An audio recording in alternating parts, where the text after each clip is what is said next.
Hey everybody, Resident Loser Jeremy here, and I'm setting up for kind of a different session. This is going to be a live recording session with two people.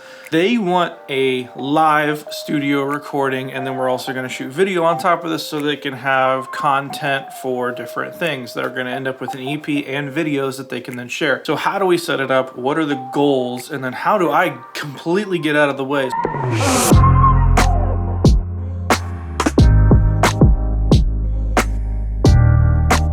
Okay, so the keen-eyed among you will notice that my hair is much shorter. I was done with my quarantine cut. I wore a mask. I got it cut short. We'll also probably say, Jeremy, where's your black shirt?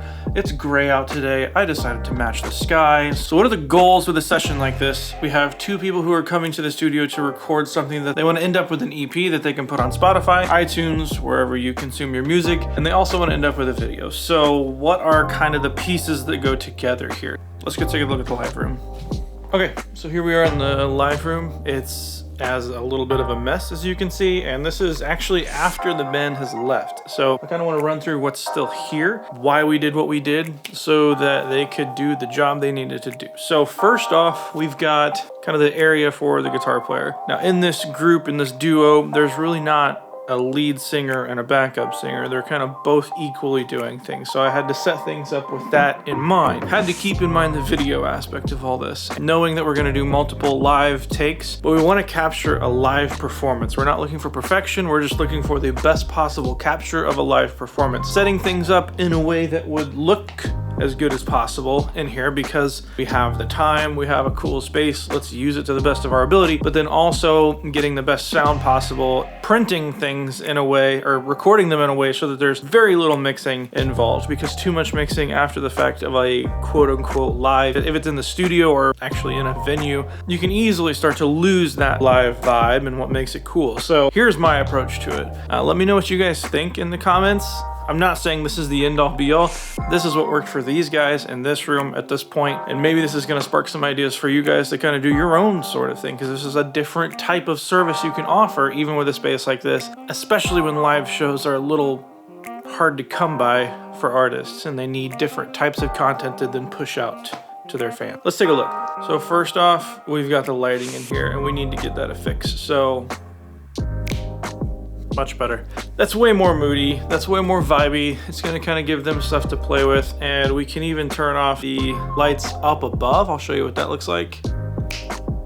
Not too bad. Now we're starting to get somewhere. Kind of looks like a live show. Kind of looks like something a musician would be right at home at, especially if they're used to playing in kind of smaller to medium-sized venues, as long as they use their imagination, because there is no audience here given the times. Now we get down to the nitty-gritty as far as microphones and placement and stuff, and this is where you need to insert your own best judgment. You're not going to be recording anything that's exactly like this, so you're not going to have the exact needs that I had, nor are you going to have the same room, the same people in the same spaces with the same voices and the same interaction between the two, so all of this is subject to change. You're going to have to make the best decision for whatever your project is anyway, so I'm just going to give you my 2 cents of what I did and the decisions I made, and I'm not even sure I would do it the exact same way again, given what I know now, but here's the thought process that went into it, okay? On the voice, for the guy who played guitar, we have the Manley reference mic. I love this mic. This is my 80% mic. It is a little bright, but it takes EQ very, very well. I always like to pair this with kind of like a Neve style mic. I have an old one out of a vintage Neve board, a 1084. You could use a 1073. You could use anything. You could use a clean preamp and this sounds great. I've even put it through a Digimax, really, really old one that barely works, and it sounds fantastic. It just sounds cool. It's got a lot of modern hype to it, but it can be subdued with EQ very, very easily. I typically pair that with a distressor and it sounds great. I kind of treat my distressor like an 1176, relatively like a medium attack, faster release, and I like to hit it around 10 dB of gain reduction. Obviously use that to taste, because if you're doing something kind of subdued, that's going to be a little too hard. So just tossing that out there. On the acoustics, I have a C414, and this is the XLS version. I had to go check it. I just like a C414 on acoustics. That said, I can use almost anything else. I also have a Mictech CV4, a ribbon mic back here. AEA R44. I love that microphone. I just wanted something that could play well with a little bit of sampled instruments, so it kind of had that modern flavor to it, which is this version of the C414 I think does pretty well. But to me, a C414 just sounds like acoustic guitars, and it's how they sound in my head, so that's what I went with. It can be really cool, really intimate, and if you're in the market for a good condenser that can carry you through a whole lot of things, that should be a mic you really look at. It's great on drums, it's great on vocals, it's great on acoustics. It's just living on acoustic right now. So now for the keys player, we have a couple different things set up because we didn't really know what we were gonna do. All I knew when they came in was they were gonna play keys. So we have the Rhodes set up and we have a MIDI controller set up because thought they might play pads, they could play some organ stuff, and then that goes USB into the control room, so then I can trigger that with native instruments or whatever else I need to. And then that person's voice, I put an SM7 on there. I kind of knew this person know the two voices that we're gonna be playing with, and I kind of wanted to differentiate those voices quite a bit, to lean into those differences. The one singer has kind of this deep, intimate sound, and I wanted to contrast it with this dynamic mic. So yes, it's not all about making things sound identical. I wanted to kind of make those differences and exaggerate them, and I think it worked pretty well because honestly, those two mics play well together, albeit sound pretty different. But on their two voices blended together, I think it sounds really cool. So past that, everything else is just kind of set up for what we all decided a live show in the studio could look like. As you can see, the lighting is set, so to speak. The vibe is set, and we're just kind of having kind of a living room type of setup. Obviously, the light wall in back. And a lot of this is for them to get in the mood with everything. So anyway, guys, this is kind of a recap of something. And if nothing else, to give you an idea of a different type of service you can provide. Being a recording studio, we don't always just have to make records and albums and that's it. There's a huge need out there, and there's a lot of artists who really want to put on a live show to no one.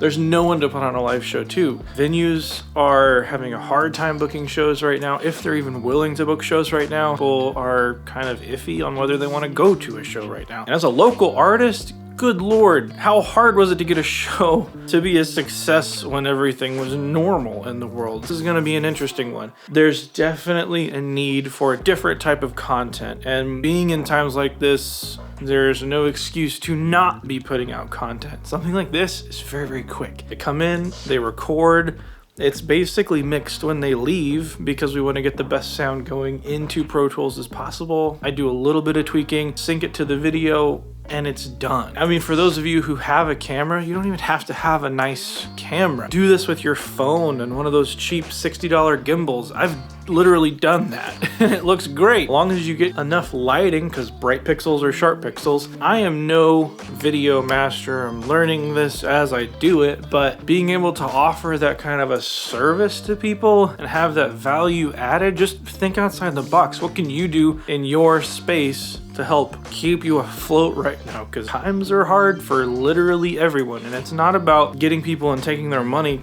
kind of about making sure your scene stays afloat, because right now it's hurting. The artists are hurting, the venues are hurting, and music in general is kind of going through strife. But we're musicians. What happens when we have hard times? We write good music. Good stuff comes from times that are really, really hard. So Lord knows there's a lot to write songs about right now. Anyway, guys, I hope this gives you some ideas of things you can do, some ways you can help local artists, some ways you can make voices heard that wouldn't otherwise be heard. So anyway, guys, this is Resident Loser Jeremy. I'll see you in the next video. Stay safe.